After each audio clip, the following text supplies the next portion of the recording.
la ville wa Beni. Na kwenda leo anaendaka na polisi. Niko na mchungu. Mimi Clovis mimi ndana nini? Kisha mnaniinterdire nisiseme kweli. Bwana, hii haiko Beni ya watu wote. Hii vitu vitasikiliwa kwa kila mtu na gouverneur nisha msezir kumwambia kama biko bana jenga mu mabalabala na insécurité iko kwanza naye anayua. Inomba watuambie kweli. C'est le moment de la vérité. Haiko wakati ya hoga. Siogope plainte. Siogope babandi. Siogope mutu.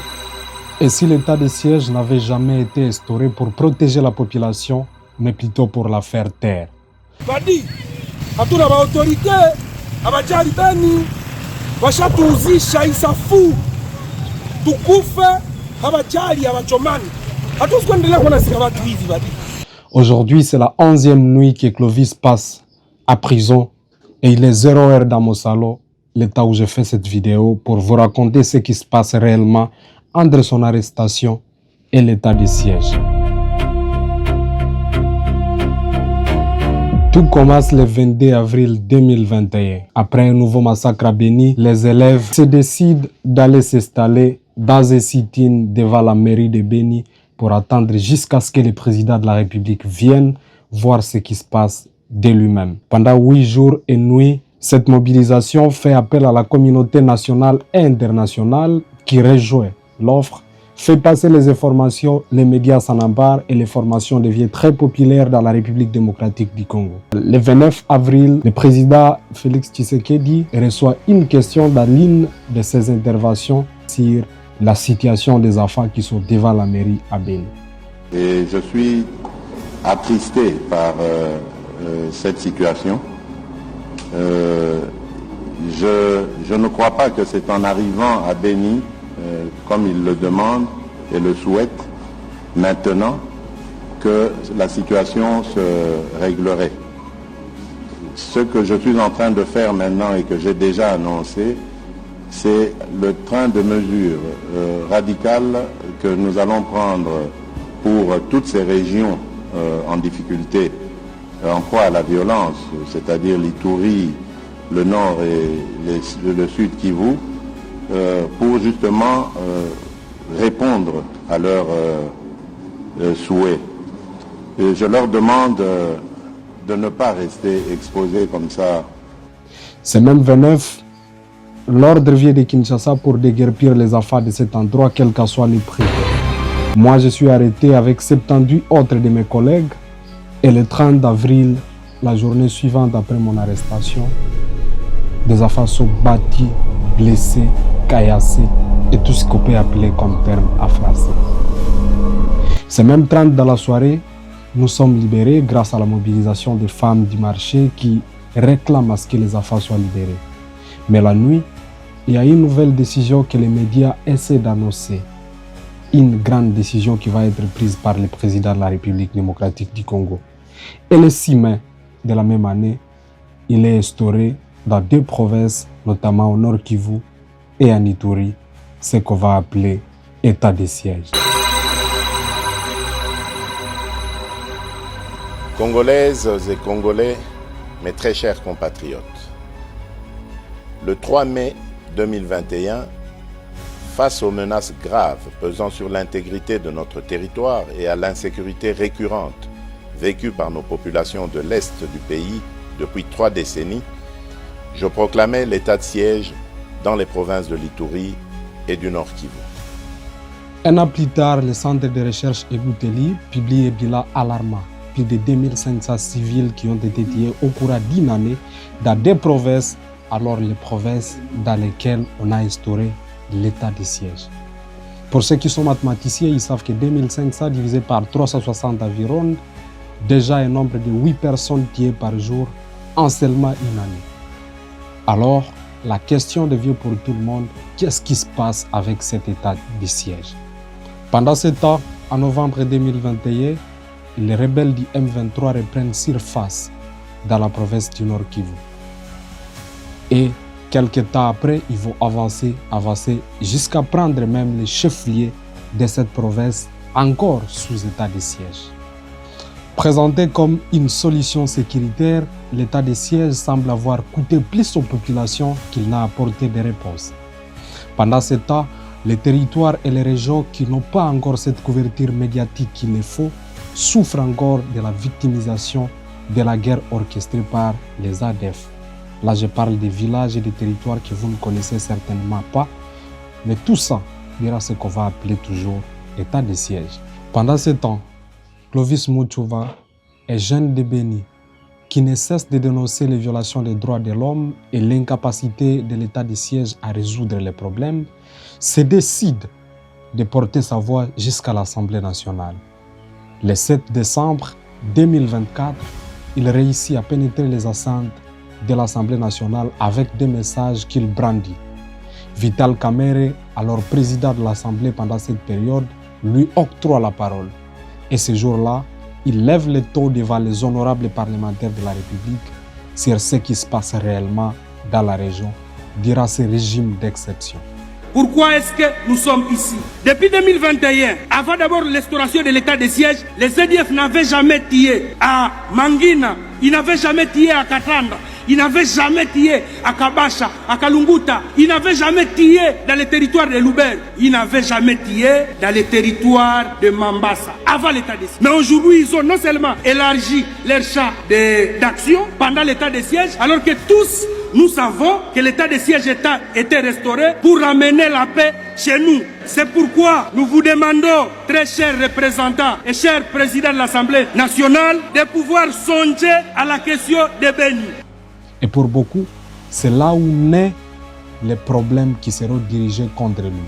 Parce que ses premiers ennemis, comme l'a dit lui-même, ont été les députés de notre région qui se sont retrouvés ridiculisés par le fait qu'un simple membre de la population réussit à venir mettre à jour une question qu'ils n'ont pas le courage de dénoncer dans cette institution avec impartialité.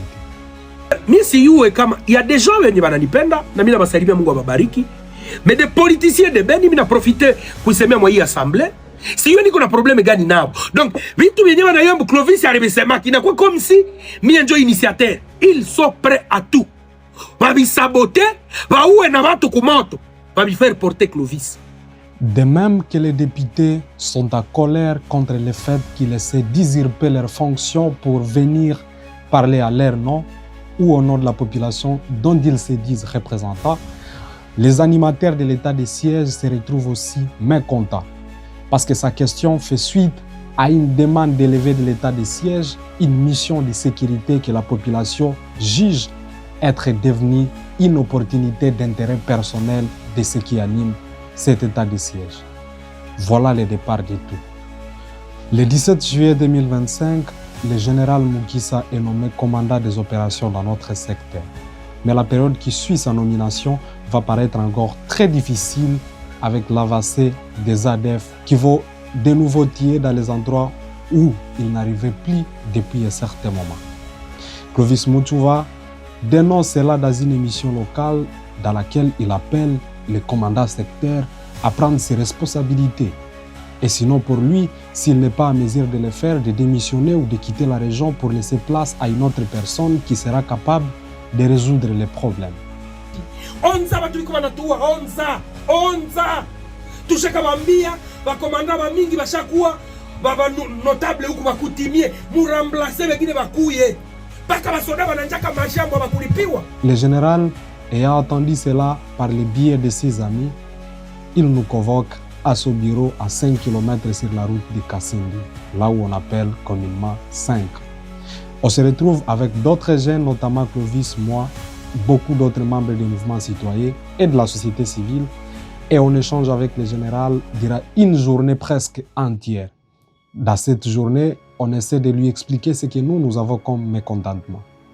D'ailleurs, des militants comme l'Ossuire vont jusqu'à taxer cela de la complicité avec l'ennemi parce que la passivité devient une question qui n'est plus explicable après tout ce temps que nous avons pu observer et que l'armée est dans la région face à cet ennemi qui semble ne plus être défaisable. Pourtant, on estime qu'il n'est pas assez fort. Le général Mugisa nous promet de prendre ses responsabilités à main, de déguerpir cette rébellion, d'éradiquer la menace ADF qui semble être la menace éternelle dans la région. Et nous, notre part de responsabilité, étant que des leaders des jeunes, devient de garder l'attention pour lui permettre de travailler en attendant voir ses résultats. Mais les jours qui suivent vont défaire cette attente. Notamment, il y aura encore plus de massacres dans la région, quelque chose qui va continuer à nous engrer, nous tous. Et des revendications vont continuer à se reprendre, à se faire, à se reprendre, et ainsi de suite. Quelques jours plus tard, le gouverneur militaire nous convoque à son tour pour l'élaboration du plan opérationnel provincial. À cette occasion encore, on continue de lui rappeler que la situation sécuritaire dans la région, c'est une situation très critique qui ne laisse personne dans son état initial. Le gouverneur, alors très responsable, il promet aussi de faire quelque chose à son niveau. Mais Clovis, comme toujours, lui rappelle qu'il lui préférerait état que militaire qu'administratif. Quelque chose qu'il éthique, mais humainement et autoritairement, il ne peut pas le répondre publiquement. Il attend peut-être l'occasion de pouvoir lui voir à face pour en parler, ou peut-être, on ne sait pas ce qui devrait se passer ensuite. Mais on voit le mécontentement sur les visages de certaines autres personnes dans la salle après que cela soit arrivé. Une question d'ailleurs qu'il va encore rappeler lors des séances qui seront tenues dans la région sur l'éradication des ADF et dans lesquelles le président de l'Assemblée nationale lui-même prenait part. Mon général gouverneur, je vais citer Adiza. J'ai aimé quand vous avez dit que vous avez même demandé aux jeunes de Butembo de lever le papier pour montrer aux décideurs que vous ne voulez pas aussi de l'état de siège. Je suis très content. Je vous l'ai dit tout le temps. Je vous apprécie trop sur la ligne de front. Et je pense que vous aidez trop le pays sur cette ligne. Je vous propose de pouvoir écrire au président de la République que vous êtes fatigué de l'état de siège et que vous voulez aller au front. Mon général, je sais que vous ferez quelque chose au front, que de rester vous coffrer dans les bureaux, soi-disant état de siège. 5 ans après, il n'y a rien. L'ennemi a élargi son champ d'action et le M23 occupe plusieurs zones. Nous sommes fatigués. Nous voulons vous voir au front jeudi et je vous remercie. À l'issue de ces échanges, les autorités provinciales proposent de mettre en place une commission mixte qui sera dite commission de mobilisation avec pour rôle de faire suivi du plan opérationnel provincial, de vulgariser les actions du gouvernement et de mobiliser la communauté autour de ce que les autorités provinciales sont en train de faire. Pour certains, cela apparaît comme une opportunité, mais pour d'autres, comme Clovis par exemple, on pense que cela revient à museler la voix de tous ceux qui sont encore critiques au nom du peuple et apporter les questions essentielles sur la table. Après cette séance, moi je m'irai à Kinshasa pour continuer mes études universitaires. Entre-temps, la commission est construite et Clovis, sans être appelé, sans être consulté, se voit nommé sur la liste de cette commission.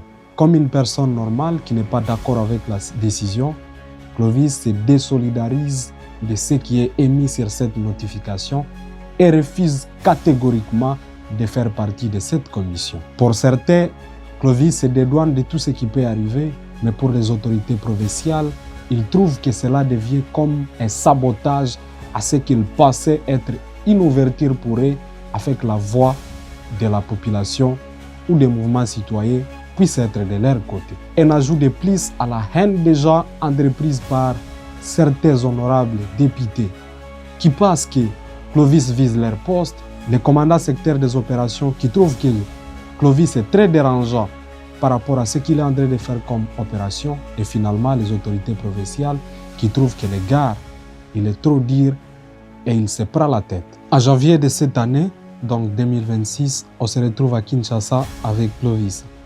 À cette occasion, on entreprend une mission de plaidoyer dans laquelle nous avons comme but de mettre en avant des questions. La première, celle de l'éradication de l'état de siège que nous passons qui, au préalable, qui est venu comme solution, est devenu d'ailleurs un ajout au problème parce que la population continue de dénoncer ce qui se passe sous cet état de siège, mais également la possibilité de mettre en avant la question des ADF si le dialogue national inclusif venait à apparaître, parce que c'était déjà une question politique mise en avant. Avec d'autres amis qui sont sortis de Goma et des territoires profonds, on met également en avant la question du M23. À cette occasion, on rencontre les acteurs de la majorité et de l'opposition avec lesquels on met en avant ces échanges.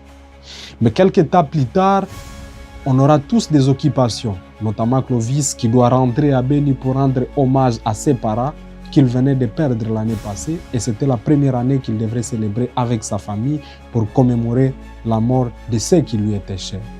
Pareil pour d'autres militants comme de Paul Bakoulou, Lissier et tous les autres qui devaient regagner soit d'autres provinces, soit l'étranger pour différentes conférences.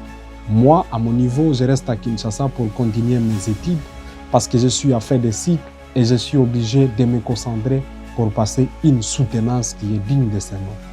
Mais entre-temps, on se donne rendez-vous pour août, après ma défense, après que Clovis ait commémoré ce qui se passe dans sa famille et au retour de tout le monde pour continuer cette mission que nous venions d'entreprendre afin que finalement la question des ADF soit prise au sérieux et que cet état de siège soit bouté hors d'état de nuit. À son retour à Beni, Clovis continue de mettre la pression. À la base, ce n'était pas quelqu'un qui aime Internet, et ça, vous le savez. D'ailleurs, c'est à l'occasion des rendez-vous que nous avons eu à Kinshasa que nous, notamment moi, Ezé et Obed, étions en train de lui mettre la pression pourvu qu'il commence à utiliser Internet rationnellement, parce que nous estimons qu'Internet fait aussi partie de la lutte et qu'il peut rapporter encore plus à terme de mobilisation par rapport à ce que nous faisons actuellement. Je pense qu'il comprit le message et mis en avant cette optique, arrivé à Beni, il met une très grande pression sur tout ce qui ne va pas dans la région. Et on l'a vu dans certains temps, il a permis à ce que certaines solutions soient faites. Par contre, dans l'autre, cela n'a fait qu'accroître la haine que les gens avaient déjà à son égard. Et on l'a observé sur la plupart des cas, notamment même vous les internautes qui avez passé plus de temps à l'ingérer qu'à comprendre les vérités réelles qu'il nécessite de dire sur les sécurités dans la région et sur le blocage de la continuité des travaux d'infrastructure dans les milieux. Une question qui lui valut un problème de suite est celle des parcelles qui étaient de plus en plus prises par certaines autorités animateurs même de l'état de siège en les prenant à la population sans pour autant que cela ne puisse respecter les règles. Il y a également certaines routes qui ont été vendues, des endroits qui appartenaient jadis à l'État et qui devraient servir comme des milieux publics, mais qui sont passés entre les mains de certaines personnes qui sont juste dans le cercle de nos dirigeants. Wakati tulibomola ile Imanjanja iko nyuma ya hospitali general, mwenyezi yawe akatuita watu hao, usiende Clovis watakufunga. Sikufanya fraction, tulifanya salongo tukadegaje balabala, nikenda musikia mwenyezi akasema kama alipatia franga bwana Aksandi Bulungu ni aja wa kumeri plus de $5,000, na Aksandi akamwambia mkinywa yeye na meya, basi alikuwa anashaita meya yeye mama sasa aliyoagiza ya kukula kufranga, meya naye akalomba kitu kidogo, akamwambia aende jenga nyuma ya morgue. Lakini sasa na kule nyuma ya morgue bwana Dr. Jeremy nali mulomba $5,000 pour que agende. Dr. Jeremy yu hata wanakupatia 10,000, ile ni balabala iko kwako na hospitali general ni yetu, habata jenga pale, habata kupa na Aksandi arudishe franka. De plus, il prenait le courage de dire ce que la plupart des gens ont peur de dire. Il a continué à se créer des ennuis. Mais non, ce n'est pas lui qui créait des ennuis. C'est eux qui sondaient la menace par rapport aux erreurs qu'ils sont en train de commettre dans la communauté et qui sont mises sous pression. Des appels et des menaces deviennent de plus en plus quotidiens pour Clovis. Moi, à mon niveau, je lui demande de quitter la région pour un temps, mais il me dit, petit frère, je ne partirai pas d'ici parce que des gens veulent me faire partir. Si je pars, je dois partir avec la conviction que je pars pour une raison bien claire. Mais je ne laisserai pas les gens croire qu'ils ont le contrôle sur notre communauté parce que fuir serait laisser place à la peur et laisser place à tous ces mots sans qu'il n'y ait personne pour les rappeler. Et je pense qu'il a toujours eu la conviction de guerrier. Et c'est ça que je reconnais à lui. Un des événements qui a encore rajouté de la colère sur ce qui se passe réellement revient à la mort de l'artiste Manguessi. Pendant qu'il portait son corps sur un arbre, il revient sur le fait qu'il rappelle que le général Mugisha et les gouverneurs militaires devraient prendre leurs responsabilités parce que de plus en plus, chacune de leurs erreurs ou de leur passivité nous fait perdre des gens qui ne reviendront presque plus. Hatuwezi kuendelea kuona watu hivi bali. Hii haiko normal. Huyu ni Mangesa. Stara wa Kabambi mwenye anajulikana. Jana alikuwa hai, alionekana. Naona usiku ya leo wanamuona hakuna kitu. Kisha na nyinyi mnapenda tukuraze le bras. Non, c'est pas normal. Parce que hapo hivi sasa hii ni kushanje constitution. Ni vyengine. Haiko normal hii. General Mugisha wewe peke ujiambie. Est-ce que ile mapete unazimerite? Gouverneur Eva Som. Kutusa huko gouverneur huko general. Vraiment, mko fier na hii hali. Jamani, mnapenda. Uko na kufa hivi, wako na tusika hivi. Na ile tusiseme. Tukasema oh manipulation. Oh on a été envoyé. Na hii hali. Kutu sécuriser. Après ce jour-là, on attend qu'il y a des plaintes qui ont été déposées à plus d'autres pour renforcer la possibilité de lui mettre à cage. Il est resté sur place pour affronter chaque réalité parce qu'il n'avait pas eu peur et il disait qu'il n'a tué personne, il n'a fait du mal à personne, il ne fait que défendre ce qui est de sa communauté. Quelques jours plus tard, on va observer à une scène où il est menacé au milieu même de la ville à côté du rond-point central.